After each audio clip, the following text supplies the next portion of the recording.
kantin ya? Iya Pak, angkatan 20 yang nggak dapat Pak. Kalian sudah dapat kantin. Saya juga hanya di tempat itu saya digus-gusin loh. Karena makannya bareng mahasiswa gitu. Gus, pengen aja Gus. Galak bu, gitu. Jadi seru banget ketika kita bisa ke kantin. Oke, terima kasih sudah join di kelas ini. Pertemuan pertama kita agak banyak ngomongin kontrak kuliah gitu.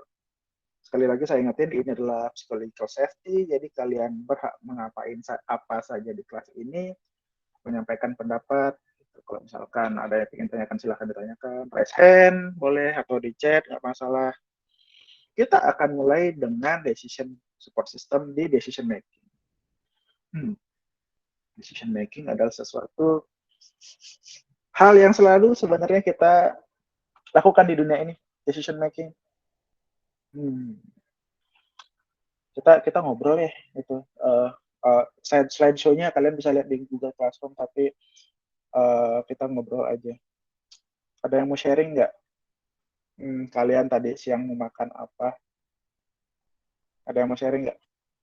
Kalian makan nggak siang tadi?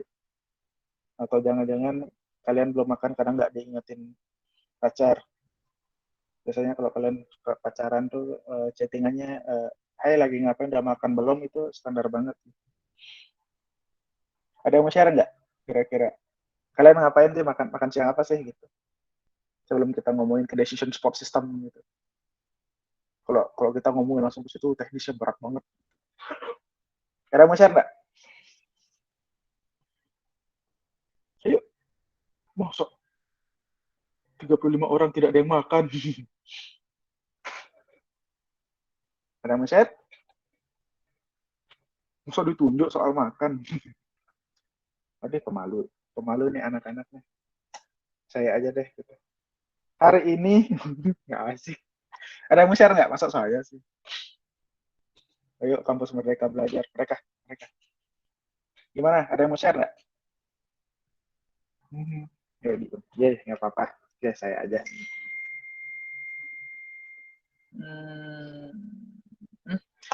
Hari ini saya makan apa ya? Coba nutrisari.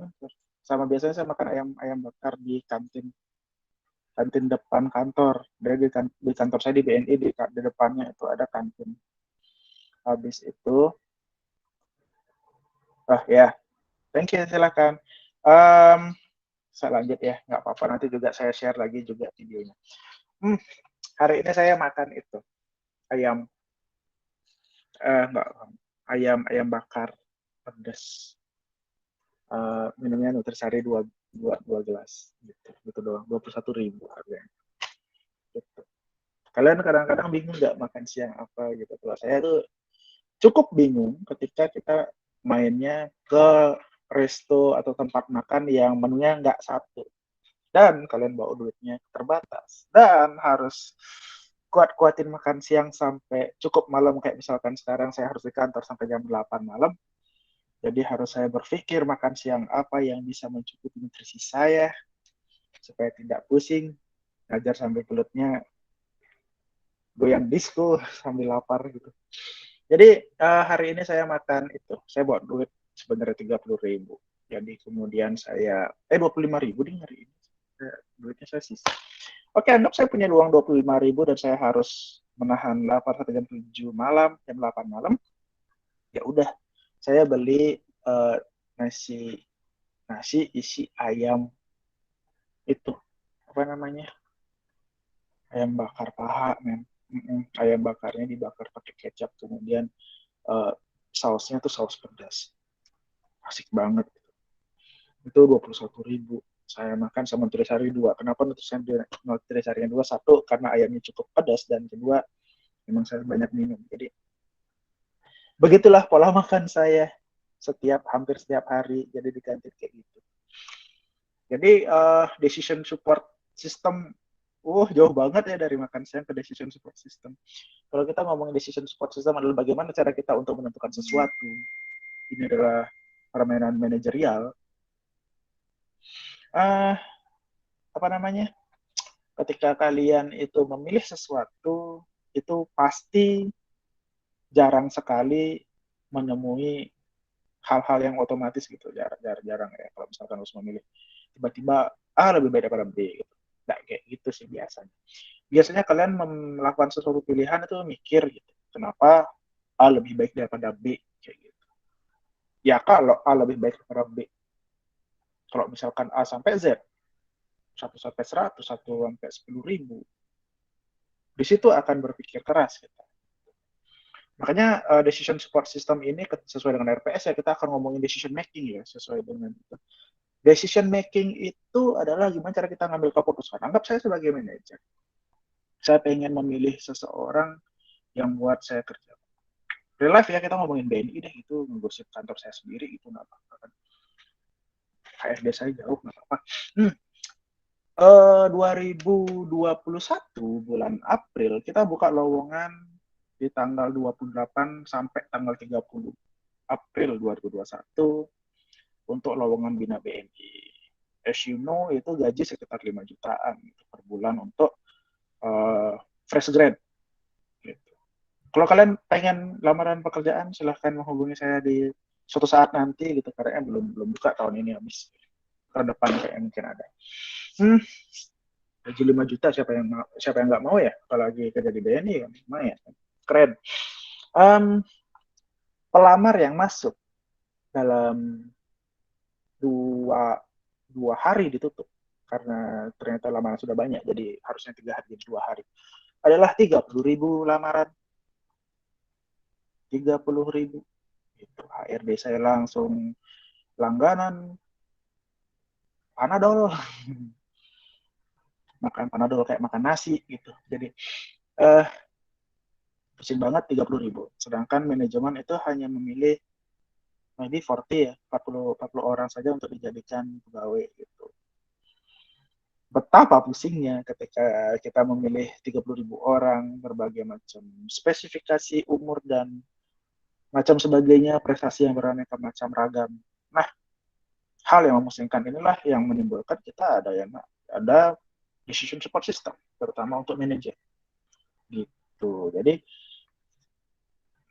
kita akan investasikan kepusingan kita pada suatu sistem atau perhitungan tertentu yang membuat kita lebih gampang untuk memilih itu, kayak gitu.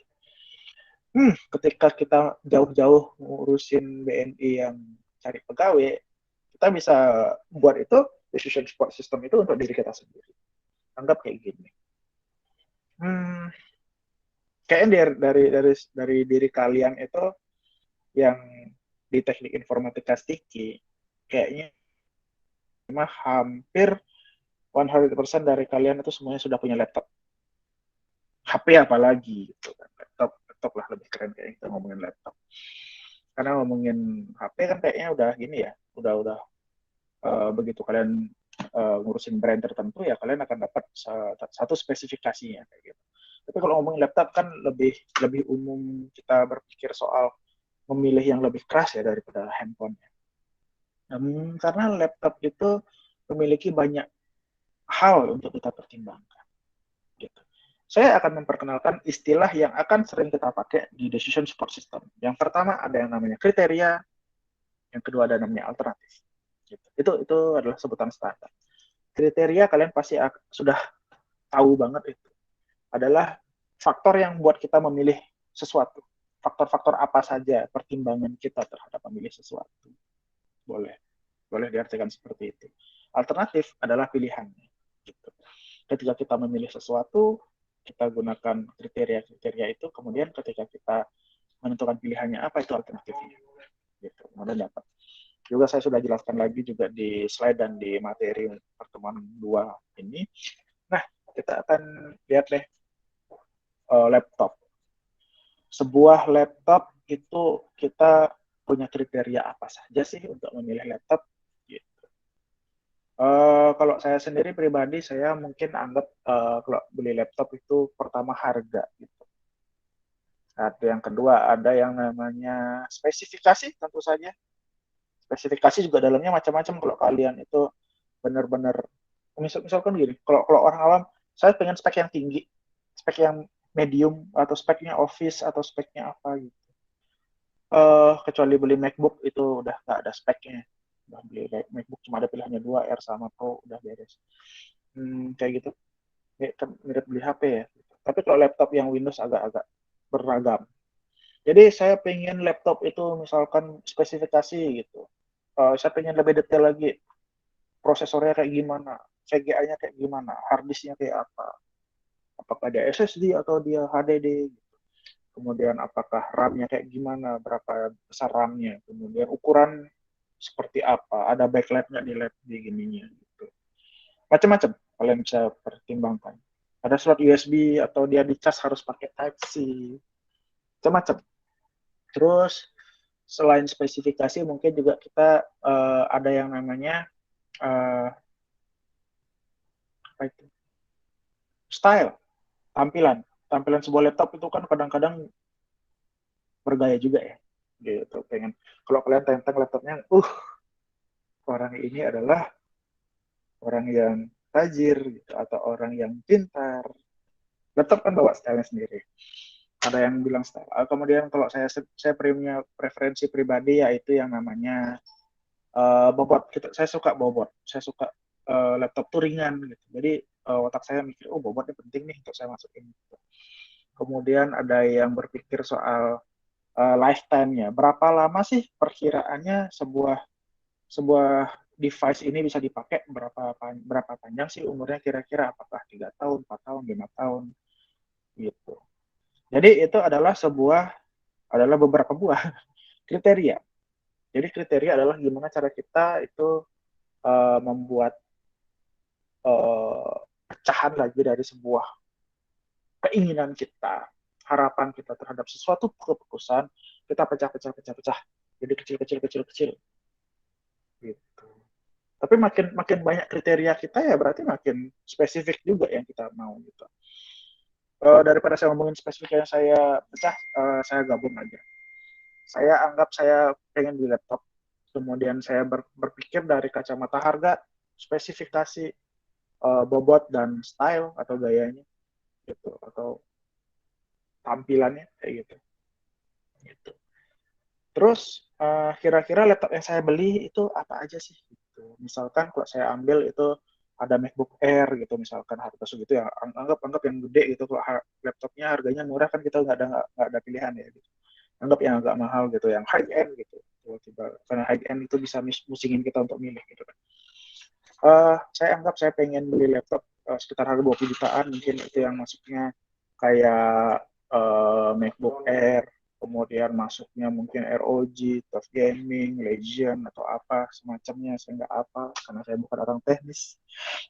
Kemudian saya punya spesifikasi, saya punya kriteria kayak tadi, harga, bobot, style, dan spesifikasi gitu. Ketika decision making ini ngapain sih? Decision support system ini ngapain sih? Decision making adalah ketika kita bisa menilai suatu alternatif dan kriteria itu secara objektif gitu.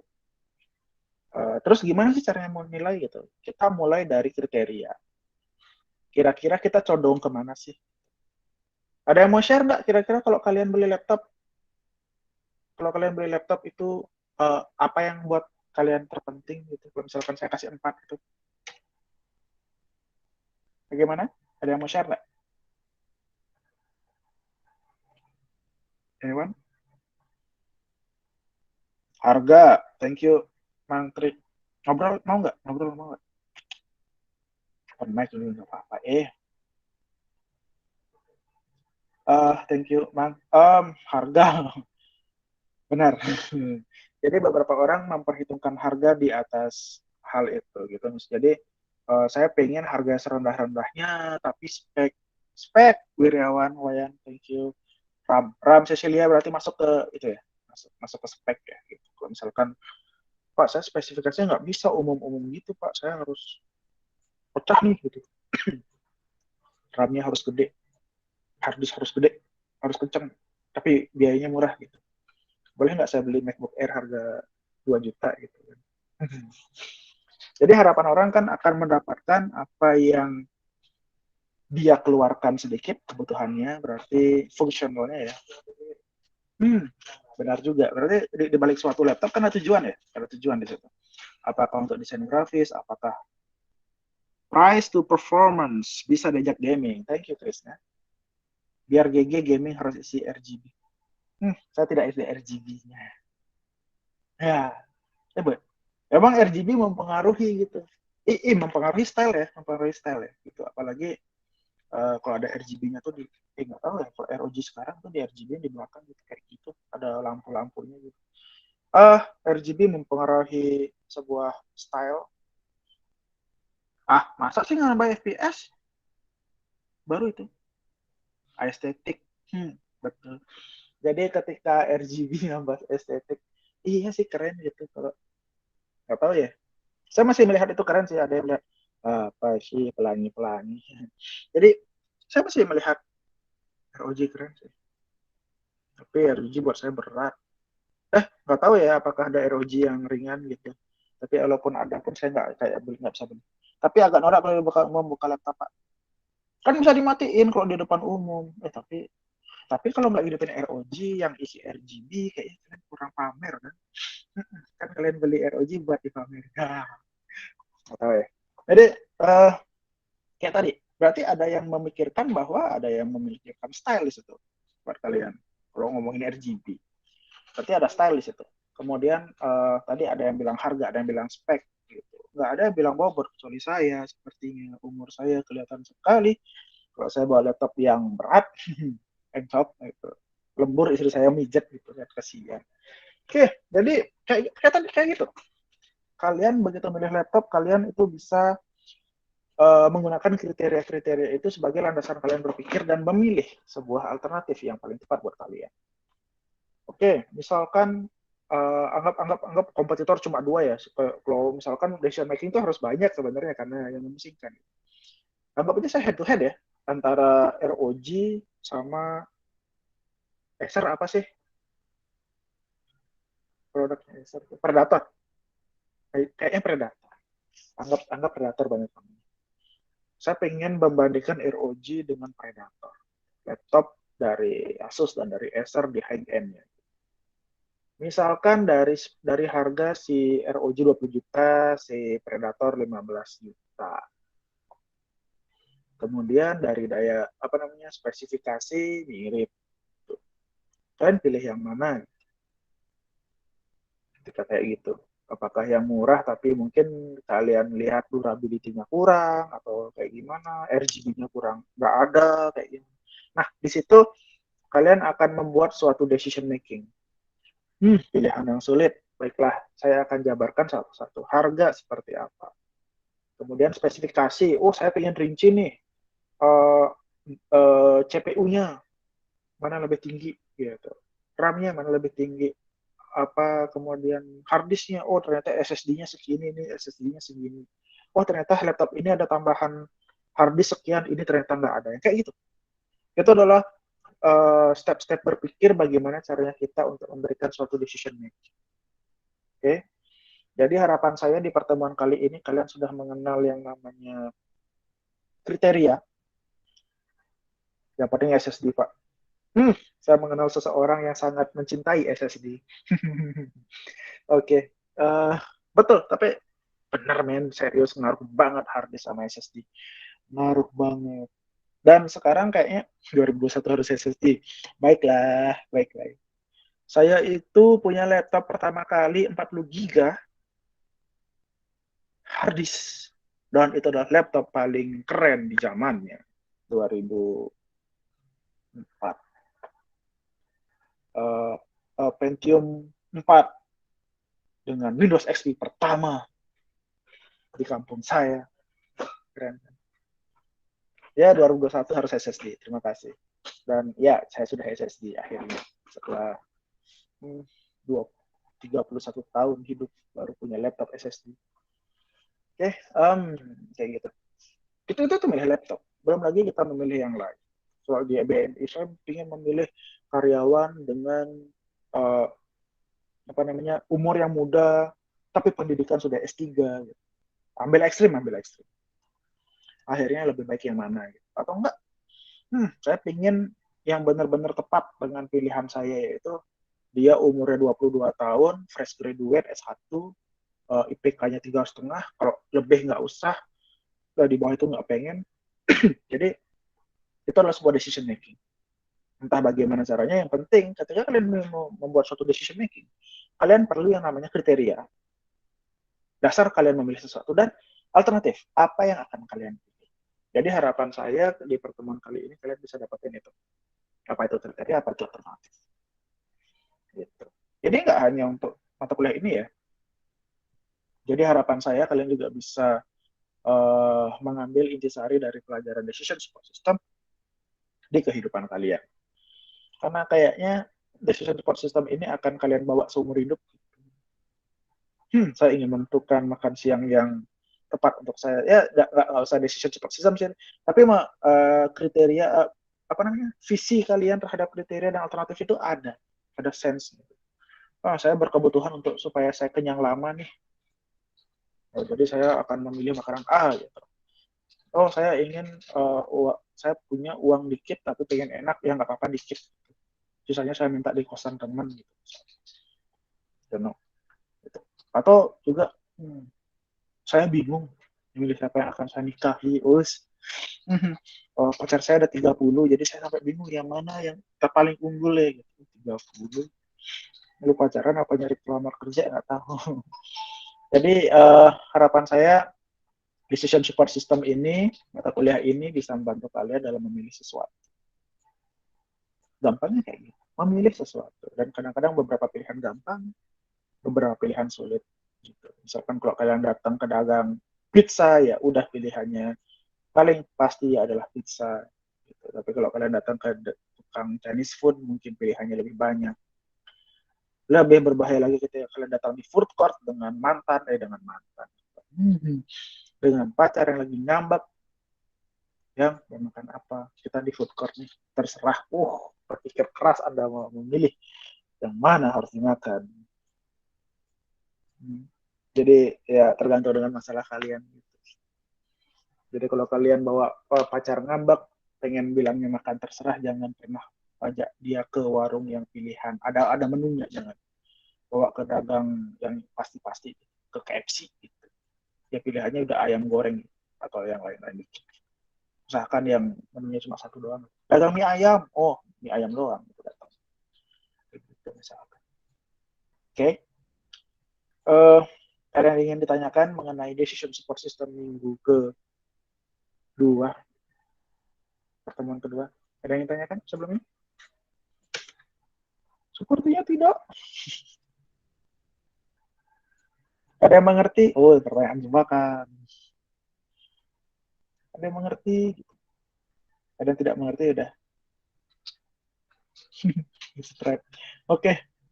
Saya harap dengan kita punya kampus Merdeka, kita menerapkan psychological safety di kelas ini, saya harap kalian bisa explore decision support system lebih asik lagi. Gitu, harapan saya. Decision support system adalah suatu mata kuliah yang memang memusingkan karena 60% matematika dan 40% sistem. Tapi decision support system adalah sebuah mata kuliah yang bisa juga mengajarkan kalian bagaimana cara memilih sesuatu dengan objektif. Kayak gitu. Harapan saya kayak gitu. Oke. Terima kasih sudah hadir di pertemuan kali ini. Apabila ada pertanyaan bisa sampaikan di grup. Oke. Itu saja untuk pertemuan kali ini. Mudah-mudahan tidak ada masalah. Apabila ada masalah, kembali di grup saja kita obrolin. Terima kasih sudah hadir di pertemuan kedua. Kita akan ketemu lagi minggu depan. Terima kasih. Selamat malam. Silahkan. Apabila ada yang... Terima kasih. Selamat malam, Pak. Selamat malam, Pak. Terima kasih, Pak. Malam, Pak. Selamat malam, Pak. Terima kasih. Silahkan. Selamat malam, Pak. Ya, terima kasih. Selamat malam. Terima kasih, Pak. Terima kasih.